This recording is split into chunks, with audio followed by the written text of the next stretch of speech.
week are continuing to recognize the contributions African-American people have made to America during the period of enslavement. Freedom seekers, as they were known, used the Underground Railroad to escape the South. During the 1800s, there was a family in Ashtabula, Ohio, using their home as a safe haven for freedom seekers. Owned by William Hubbard, the Hubbard House was known as the last stop of the Underground Railroad. Our Ashley Bell visited the Hubbard House to learn more, and she joins us live in studio this morning. Good morning, Ashley. Good morning, guys. It may never be possible to learn how many enslaved people the Hubbard family helped. However, an eyewitness account said at one time there were 39 freedom seekers hiding at the Hubbard House.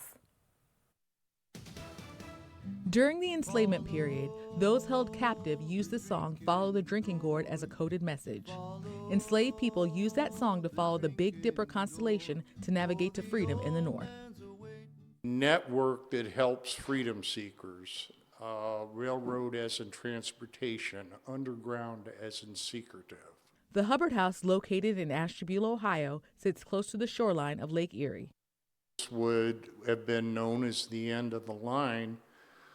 It was one of the many stepping stones that freedom seekers would use, and here they could cross the lake to get to Canada.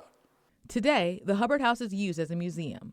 It holds the story of freedom seekers and also the stories of contributions African American people made to the United States. The Hubbard House is not just a museum, it's a living piece of history. So they're going to be coming into probably back into the 1800s. The Hubbard House has 2 floors of history. It holds artifacts, portraits, and murals.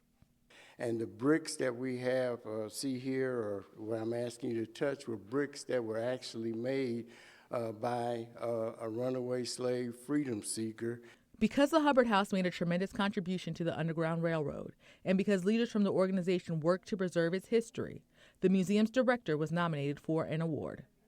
Make a Difference award by the Cleveland Cavaliers, and for the work that not only myself, but we have the board of directors, volunteers in this community that have done to really keep this museum going, keep it alive.